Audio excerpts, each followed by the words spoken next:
It was a sweltering summer night, and I couldn't escape the relentless heat wave. Beads of sweat rolled down my forehead as I lay in bed, trying to find comfort in the darkness. The hum of my fan was my only solace, a feeble attempt at reprieve. Just when I thought I couldn't bear it any longer, a notification illuminated my phone screen, a FaceTime call from Tori, a friend I hadn't spoken to in ages. Grateful for the distraction, I eagerly accepted. Tori's face appeared on the screen, her eyes wide with excitement. "Hey there. It's been so long I had to see your face." I smiled, catching up with her. As we chatted, a sense of familiarity washed over me, and I felt a connection I hadn't felt in a while. The minutes turned into hours as we reminisced about old times and shared new stories. But then, an eerie sensation crept over me. Tori had excused herself, leaving her phone propped up on her bedroom dresser. The room was dimly lit, the only source of light coming from her phone's screen. My eyes darted around the room, and I froze when I saw it. A shadowy figure lurking in the background. Panic gripped me. "Tori, there's someone in your room," I whispered urgently. She chuckled, thinking I was joking. "Come on, stop trying to scare me. There's no one here." But my heart raced, and the fear in my voice was undeniable. "Tori, I'm not kidding. There's someone right behind you." She turned her phone around, and my blood ran cold as I saw it. A man with hollow eyes, his face contorted into a sinister grin. He was inches away from Tori, who remained blissfully unaware. Tori's expression turned from amusement to sheer terror as she saw the intruder on her screen. A scream ripped through the call and the connection was abruptly severed. I frantically tried to call her back, but all I heard was the busy signal. The silence was deafening. Desperation gripped me, and I called 911. As I anxiously awaited the police, a chilling text message notification broke the silence. "You shouldn't have called the police." It was from Tori's phone. Tears welled up in my eyes as I realized the danger she was in. Moments felt like hours as I waited, powerless, for the authorities to arrive at Tori's house. Finally, the police arrived and entered her home, their flashlights slicing through the darkness. Tori was safe, and the intruder had vanished without a trace. The relief was palpable, but my heart still raced with fear. The investigation uncovered unsettling details. The intruder had been watching Tori for weeks, even infiltrating her online presence.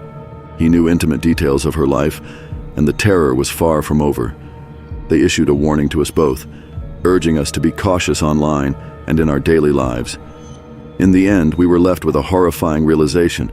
The digital world held secrets and dangers we could never imagine. A simple FaceTime call had turned into a night of sheer terror, a chilling reminder that we must always be vigilant and cautious. The bond between friends had grown stronger, but so had the shadow of fear that loomed in the corners of our lives. And so, I share this story as a warning to all who listen. Be cautious of who you connect with online, for the digital world can be a gateway to unimaginable horrors. Your safety may depend on it, and the price of ignorance is far too high. Stay vigilant and stay safe.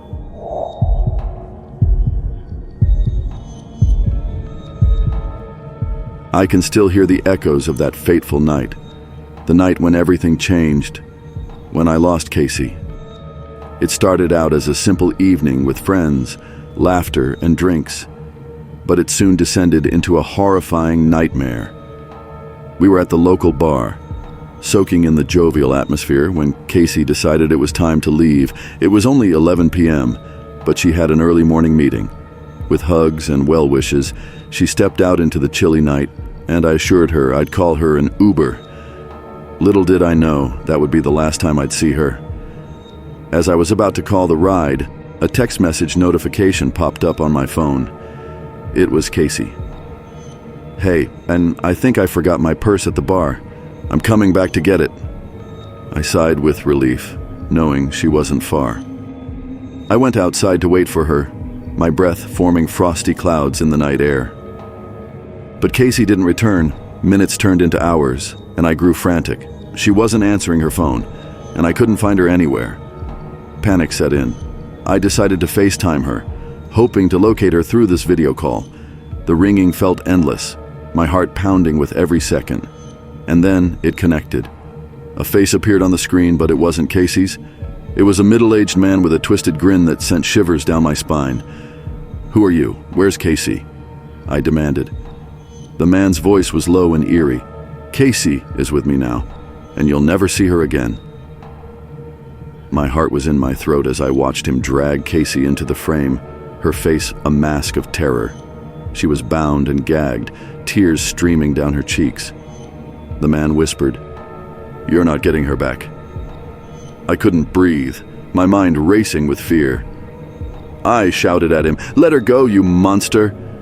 But the man just laughed, his eyes gleaming with malice. He whispered, "If you want to find her, you'll have to follow the clues."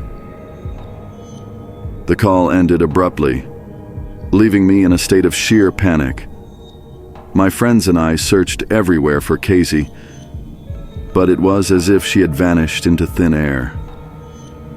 The man on FaceTime had left us a trail of cryptic hints, and each one led us deeper into the unknown. We followed the clues through dark alleyways, abandoned buildings, and eerie forests, all while my heart pounded in my chest.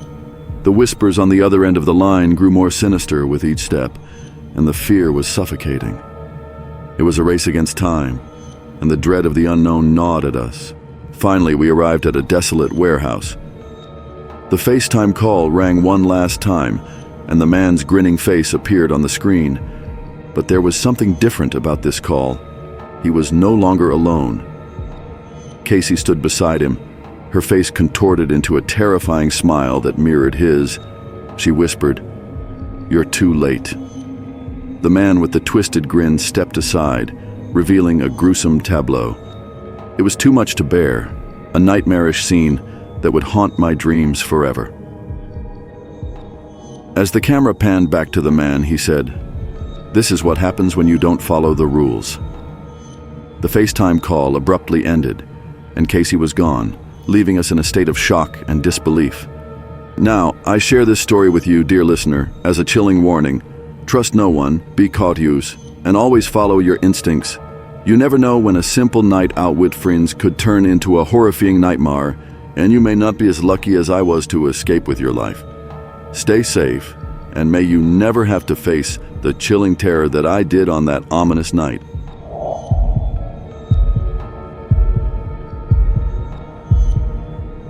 It was a frigid winter night, the kind that chills you to your bones even before the terror sets in. I had just settled in watching a movie in the living room when I received a call from my best friend Sarah. She was concerned and said, "I think there's someone in your house." I chuckled nervously. "You're just trying to freak me out, aren't you?" But her voice was dead serious. "No, seriously, I was talking to your brother on FaceTime, and I saw him lurking in the shadows behind you." Then, the call abruptly ended, and now I can't reach him. My heart began to race. My younger brother Michael was supposed to be at a friend's house, and my parents were out for the evening. Sarah's trembling voice left no room for doubt, so I decided to investigate. The house was silent as I crept through the darkened rooms, clutching my phone like a lifeline. My footsteps echoed loudly in the stillness, and the chill in the air seemed to intensify with every passing second. "Michael," I called, my voice quivering. No response. My stomach churned as I pushed open the basement door. The shadows down there seemed to stretch menacingly, and I descended the creaking stairs. As I reached the bottom, my heart nearly stopped. The basement window was shattered, shards of glass glittering on the concrete floor. This wasn't a coincidence. Someone had broken into our home, and the realization sent shivers down my spine. I quickly phoned the police, explaining the situation. They assured me they were on their way. But with every passing second, my sense of vulnerability grew. I felt watched, like prey in the hunter's sights. My eyes darted around the dimly lit basement, searching for any sign of Michael. Then, I heard a faint whimper from the corner of the room. My flashlight revealed Michael, bound and gagged, terror in his eyes. I rushed to free him, and he clung to me, shaking. "There was a man," he whispered. "A man who said he was going to hurt you." The basement door creaked open, and I saw the intruder's silhouette. He was tall, with a mask obscuring his face. In a voice that sent a chill down my spine, he said, "You should have let her find you, little boy." Adrenaline surged through me as I shielded Michael. "Stay back!" The police sirens grew louder, and the intruder hesitated, then bolted upstairs. The officers stormed in, capturing him moments later. As they removed his mask, I gasped in disbelief. It was our neighbor, Mr. Wilson, who had always seemed so kind and unassuming. The officers handcuffed Mr. Wilson and took him away, while my family and I tried to process the horrifying ordeal. We learned that he had been watching us, fixating on me for reasons I still can't comprehend. The nightmare ended, but it left scars that would never fade. The lesson we took from this horror was that danger can hide behind the most familiar faces. As I end this story, I offer a piece of advice to all of you. If something feels off, don't hesitate to act. And in our modern world, the thin boundary between safety and danger can be breached with a simple FaceTime call. Stay vigilant, be cautious, and never underestimate the darkness that can lurk in the shadows.